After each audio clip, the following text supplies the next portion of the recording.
አሴርና ሀና ተገናኝተው እንግዲህ ማውራት ጀምረዋል ማለት ነው። ማውራት ከጀመሩ በኋላ ምን ተፈጠረ? ላገኝህ እፈልጋለሁ ብላ ደውላለት ነበር ለአሴር ማለት ነው። አሴር ደግሞ ለምንድነው የፈለግሽኝ ብሎ መጥቶ አግኝቷት ነበር ማለት ነው። እሱም ደግሞ ስለ ኢዛ ልታወሪ ከሆነ አልፈልግም። እሱም አዎ ስለሱም ላወራህ ነው። አረ እንዴት እንደሳመሽና እንዴት እንዳወራሽ ልትነግሪኝ ነው እንዴ ጠራሽኝ እዚህ ድረስ ብሎ ይቆጣታል ማለት ነው። በዚህ ሰዓት ላይ እንግዲህ አሴርና ሀና በፊት ላይ የፍቅር ጥያቄ በእርግጥ ሀና ብቻ ጥፋት የላባትም። በመጀመሪያም አልጠይቃትም ማለት ነው። የፍቅር ጥያቄ አላቀረበላትም ታስታውሳችሁ ማለት ነው። ወደ ኢዛ ስትሄድበት ነው እየተንጨረጨረ ያለው ማለት ነው። ሰላም ጤና ይስጥልኝ የራህሚ ቤተሰቦች እንዴት ናችሁ? ደህና ናቸው ወይ? ለቻናል አዲስ ከሆናችሁ ላይክ፣ ሻር፣ ሰብስክራይብ ማድረግን አትርሱ ማለት ነው። ዛሬ ዘንላችሁ የመጣነው ኖላይቶችን ነው። ኖላይቶች እንግዲህ ወይዘሮ ሜላትና ባዩሽ ተፋጠዋል። እንደተፋጠጡ ናቸው ማለት ነው። ጦርነቱን እያካሄዱት ይገኛሉ ማለት ነው። በሁለቱ ጉዳይ ያለው ሜላት እንግዲህ ቆፍጠን ብላ ተነስታለች ማለት ነው። እስከ ዛሬ ድረስ ባዩሽ ብዙ ነገር አድርጋት ነበር፣ አይተናታል ማለት ነው። ከዛም አልፎ በልጆቿ መታባት ነበር ማለት ነው። ባዩሽ ሜላትን ለማሰቃየት ወደኋላ አትልም ማለት ነው። ዛሬም ላይ ደግሞ ከእስር ቤት ብትፈታም ግንሳ ተንከሲስነቷን አላቆመችም ማለት ነው። እሷም ደግሞ በቤተሰቤ ከመጣሽብኝማ አልለቅሽም ብላ ጭራሽ በመስፍን መታባታለች። መስፍንን እንግዲህ እንደምትወደውና እንደምታፈቅረው ሁላችንም እናውቃለን ማለት ነው። በዛ የተነሳ አልለቅሽም በመስፍኔ ከመጣሽ ብላ እስከ ዛሬ ድረስ በምን እንደምታጠምዳት ባዩሽ እንዲህ እያደረገቻት ያለው ያለ ምክንያት እንዳልነበረ ነበር እንትና ስትናገር የነበረው ሜላት ማለት ነው። አሁን ላይ ግን አወቀች ሁሉን ነገር ማለት ነው። ባዩሽ እንደዚህ የምታደርጋትን ነገር አሀ ለካ መስፍንን ፈልጋ ነው እያለች ተናደደ ማለት ነው። ሀናም ደግሞ ለአሴር መልስ የሰጠችው እንኳን ደስ አለህ ከኢዛ ጋር ተጣልቻለሁ ትለዋለች። እሱም ደግሞ እኔ ያንቺን መጥፎነትና አንቺን ክፉ እንዲነካሽ እመኛለሁ ሆይ ሀንቾ ግን በጣም የሌለ ተቀይረሻል ብሎ ይቆጣታል ማለት ነው። በቃ አንቺ ተቀየርሽው እዛ ቤት ውስጥ ከገባሽ በኋላ በጣም ትልቅ ቅየራ ነው ያመጣሽው ሀኒቾ እያለ በጣም ይሰርባታል። እዚህ መሆንሽም ባቅ አጠገብሽም አልደርስም ነበረ እያለ በጣም አስመሳይነሽ ሀና ማለት ነው።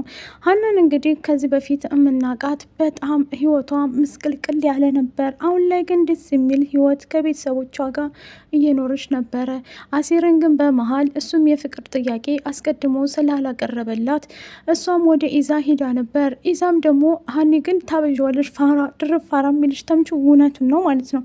እንዴ ወንድ ልጅ ከንፈርሽን ግጥም አርጓ ነው የሚስምሽ እናቴ እንዴ ላይ ስምሽ ነው እንዴ ያፈቀረች። ስለዚህ በዚህ ወይዘሮ ሜላትም ግራ ተጋብታ ከዚህ በኋላ እኔ ያውቃለሁኝ እማደርግሽን ነገር ወይዘሮ ባዩሽ በልጆቼ በህይወቴ መተሻል በቤተሰቤ በማለት እንግዲህ ጨዋታውን አንዴ ገብተንበታል። ጸብ ውስጥ ስለገባን ወይዘሮ ሜላት እኔ ጋ እንደዚህ መሆን ካማረሽ ይኸው ይዋጠልም ብላ ሌላ ሰውም የምጨምሪ ከሆነ ጨምሪ፣ በእኔ በኩል ምንም ችግር የለብኝም ብላ ሜላትም ተነስታለች ማለት ነው። አሁን ላይ ሜሮንን እየተከታተለች እባክሽን ስለ ባዩሽ ጋር እማሰሪ ከሆነ ከኔ ጋር ትሰሪያለች ትላታለች። እንትናም ደግሞ ሜሮንም ደግሞ እሺ ወይዘሮ ሜላት ግን እማቀው ነገር ምንም ነገር የለም ትላለች።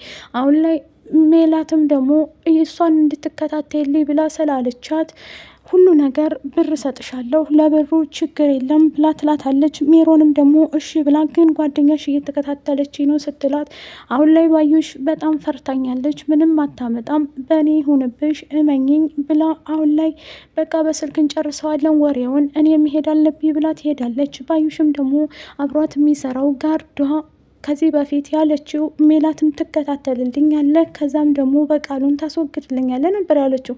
ይቺ ውለታ ቢስ ውለታ የዋሉላትን ሰዎች እንግዲህ ገላ ጨረሰቻቸው። የበለጠም ከእስር ቤት እንድትፈታ ያደረጋት በቃሉ ቢሆንም በቃሉ ግን እሱም ያኔ ምን እንደሚያደርግ መልሶ ደግሞ አዙሮ ሰው ዙሮ የዘራውን ነው የሚያጭደውና አዙሮ እሷኑ እንደሚበቀላት አቀነው ነበር ማለት ነው። እናም የላከችውን ልጅ እነሱ እንዲከታተሉላት ስለሆነ ባዩሽ ጠበቃ መቼስ አታጣምና እንደዛ ባደረገችበት ሰዓት ላይ እሷ 100,000 ብር ላንተ እንደሰጠችህ እኔ ደግሞ 300,000 ብር እጥፍ አድርጌ እሰጥሃለሁኝ እና እሷን እንትን ትገልልኛለህ ታስወግድልኛለህ ስላለው በቃሉም ልጁም ደግሞ ተመልሶ የባዩሽ ጉዳይ ገደል ይገባታል እንጂ እኔ ያደርገዋለሁኝ ለአንተ ምንም ግራ እንዳይገባህ ይለዋል። ባዩሽና የላከችው ላይ ጠበቃዋ አብረው የሆኑና ሻይ ቡና እያሉ ያወራሉ።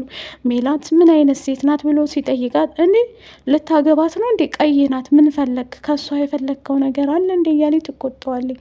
ምን ማለት ነው? አይወልህ እንግዲያውስ ሜላት ማለት በጣም ኃይለኛ ናት።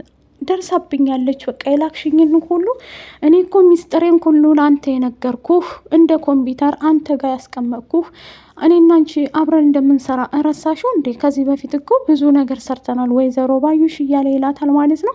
እሷም ደግሞ አዎ ሰርተናል፣ ግን አሁን ግን በህይወቴ አንተ ራሱ ከመጣ አስቀድሜ እሷን ሳትደፋት እኔ ራሴ እደፋሃለሁ እያለች ትነግረዋለች ማለት ነው።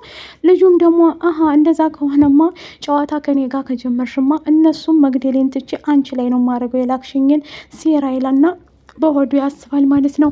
ባዩሽን ፎክራበት ትታው ትሄዳለች ማለት ነው። ራስህን እንደምገልህ ግን እውቅ ጠብቅ ብላው ፎክራበት ትሄዳለች።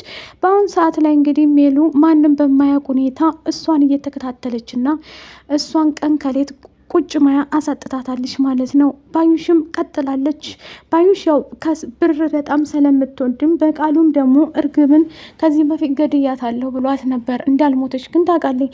ይህም ጠበቃዋ እርግብን እንዲፈልግላት ነበር የቀጠረችው። አሁን ላይ ግን እጥፍ የሚከፍለው ሲያገኝ 300 ሺህ ብር እሰጥሃለሁ ስላለው ሁሉን ነገር እሺ ብሎ አምኖ ተቀብሏል ማለት ነው። በቅርቡ ደግሞ ባዩሽ ወደ ሞት ትሄዳለች ማለት ነው። ሞት ይውሰዳትና ማለት ነው። ስለዚህ አንድ ሜላት ትሞታለች፣ አንድ እሷ ትሞታለች። ያሸነፈ ሰው ይሞታል ማለት ነው። እንግዲህ ባዩሽ አንድ ነገርን አቅዳ ከሆነ ለማድረግ ወደ ኋላ አትልም፣ ታደርገዋለች ማለት ነው። እርግብን አሁን ላይ እያፈላለገቻት የሚገኘው እርግብ ባዩሽና ሜሮን በታሰሩበት ሰዓት ላይ የሜሮንን ብር ሰርቃ ስለሄደች ማንም ሰው አያውቅም የት እንዳለች። ስለዚህ ሜሮንን አሁን እየተከታተለቻት ያለው እንትና ባዩሽ የእርግብ ያለችበትን ቦታ ታውቃለች በማለት ነበረ። ልጅቷም ደግሞ እኔ አላውቅም የእኔንም እቃ ይዛብኝ ነው የሄደችው ማውቀው ነገር የለም ብላለች። ድንብላል በአሁን ሰዓት ምግብ የት እንደምትወስድ የት ለማን እንደምታቀብል እየተጠየቀች ነበረ። ግን እዛ ምላሴም ሲጠይቃት እንደዚሁም ሜላትም ስጠይቃት አላውቅም አልነግራችሁም ብላ ከነሱ ቤት ምግብ እያወጣች ትወስዳለች። ያኔ አብሬሽ ልሄድ ዛሬ የታመመ ልጠይቅ እያለ ስለሆን የምትወጣው የታመመን ሰው ማየት ፈልጋለሁ ይልና ምላሴም ተከትሏት ሲወጣ አይቻልም ስላለችው ከኋላዋ እየተከተለ ሳታየው በአንድ ጥላ ስር ዘፈፍ ይልና ያያታል። ከዛም በኋላ እያያት እንዴ ይሄንን ምስኪን ነው እንዴ ለሷ አበላሽ ብዬ ነው እንዴ ስቆጣ የነበረው እያለ ራሱን መወቀስ ሲጀምር አይኑን አሸት ያደርግና እንዴ የእርግብ ፍቅረኛ እዚህ ጋ ደግሞ ምን ያደርጋል? ይቺ ተንከሲስ ለካ የእርግብ ፍቅረኛ ጋር እርግብ ያለችበትንም ቦታ ታውቃለች ማለት ነው። እኔ እኮ ለሌላ ሰው ምግብ እየወሰደ ይመስለኝ ነበር። ለካ ለእርግብ ፍቅረኛ ነው እንዴ የምታመላልሰው። ስለዚህ ብሎ ትቶ ይሄዳል ሳታየው። እሷም ከተምቹ ጋር ያላትን ነገር እየተጫወተችና ፈታ ዘና እያለች ትቆይና ወደ ቤቷ ትሄዳለች። ቤት ከገባይ በኋላ አንገቷን አንቆ ትነግሪኛለሽ ወይስ አትነግሪኝም? ጉድ ሳይፈላ እያንዳንዱ ነገር ንገሪኝ። የት እንደነበርሽ፣ ለማን ምግቡን አቀብለሽ እንደመጣሽ፣ ለማን ሰተሽው እንደመጣሽ ቶሎ በፍጥነት እንድትነግሪኝ እፈልጋለሁ ይላታል። እሷም ደግሞ ምን ለማለት ፈልገህ ነው እንዴ? ለማንም አልሰጠውም ለዘመድ ነው ለታመመ ሰው ብላ ጸጥ ስለዋለኝ። ብትሞት አልነግረህም እንዲያውም የራስ ጉዳይ ብላው ስትሄድ ከዛ ሜላት ትጠራትና ሜላትም ምላሴም ቁጭ ባሉበት እሱ እንዴ ችግር አለ እንዴ እሱን ጠይቂው እሷን ጠይቂያት እየተባባሉ ሁለቱ ይፎካከራሉ። እሺ እሱም ተነስቶ ይሄዳል። ወደ ክላሱ ከገባ በኋላ ሜላት ላይ የብቻ አርጋ ብትጠይቃቸውም ድንብላል ግን መናገር አልፈለገም። ከዚህ በፊት ተምቹ ያለበትን ቦታ እንዳትናገሪ ስላላት ተምቹ ለማንም ሰው ትንፍሽ ማለት አትፈልግም። ለእንትና ለሀኒ ግን እሷን ቀርባ ስለምታወራት ከዚህ በፊትም ስለሚቀራረቡ ለሀንዬ ትነግራታለች። ግን እሳ ያለበትን ሰፈር አልነግርሽም፣ ይህንን ያህል ለማወቅ ያህል ይሄን ከነገርኩሽ ይበቃሻል ብላ ትላለች። እሷም ለአሲር ወስዳ አሲር ተምቹ ያለበት ታቋል፣ ተምቹ ተገኝቷል ስትለው በጣም ደስ ይለዋል።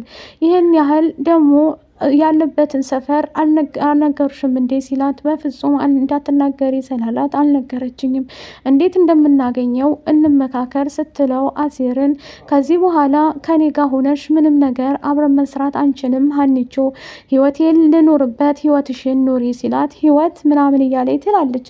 ለቻናሉ አዲስ ከሆናችሁ ላይክ፣ ሸር፣ ሰብስክራይብ አድርጉ። እንወዳችኋለን። ባይ